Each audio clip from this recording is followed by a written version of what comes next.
Well, while we're at the meeting tonight, someone asked you, what exactly is your job? Mr. Belladino of Eagle Springs Homeowner Association president asked me what my job description was.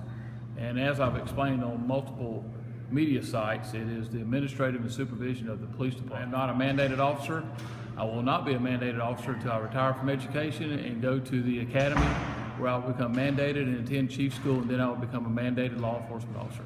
Lieutenant Pritchett is the chief law enforcement officer for the city of Centerville. Okay, and explain kind of what you will be doing in your role.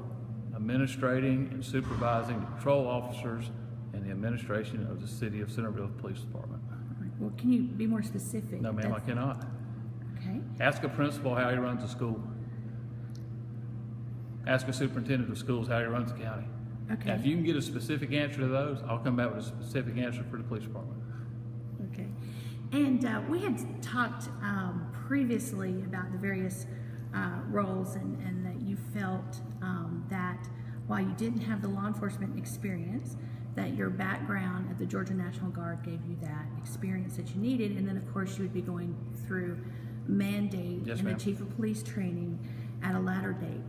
And since I've spoken to you, I've also spoken to the Chief of Police Association Director, and he said while he would not have recommended this route for the city, his belief was he felt that this should be more of a position for a trained law enforcement officer, and that might create a few liability risks for the city.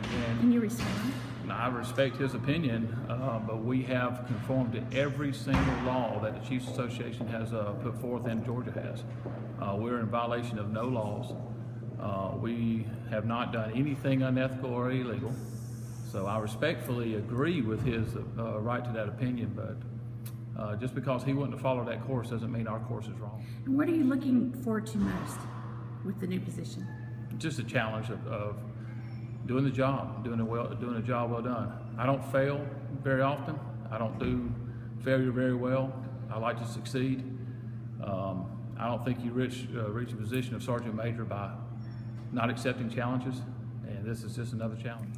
And you had spoken earlier about that there weren't any other major changes at this point. You wanted to kind of get your feet wet and talk to the guys. Can you talk a little bit about that? There's still not any. After 3 days, we're getting input from the patrolmen, from the sergeants, from Lieutenant Pritchett, and writing them down and taking notes.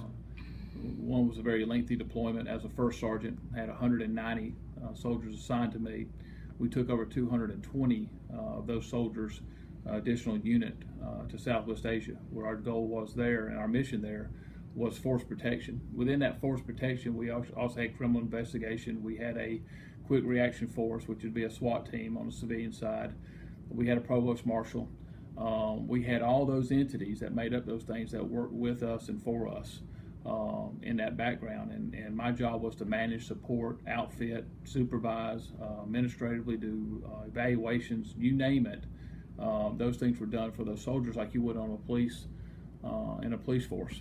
And I think that's really what drove the council to even start the conversations with me, knowing that background. And then when I came back, I kept that first sergeant position, maintaining that same role for 3 more years, and then being promoted to sergeant major, and now work at Joint Force Headquarters. Was there anything behind this change driven by any problems within the department, any disciplinary actions, any of those type of issues? No, ma'am, no disciplinary actions. Simply, it was Chief Andrews resigned due to health reasons, and that's prompted that conversation with me. And I miss Chief Andrews. He's like I said, would I rather him be here?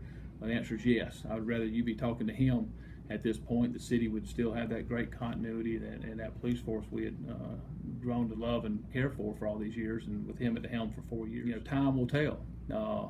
I cherish the opportunity. It's humbling to think that the council feels this strongly about me as a person and in my leadership skills that I've gathered through the Guard and through education and other things, and I look forward to the challenge.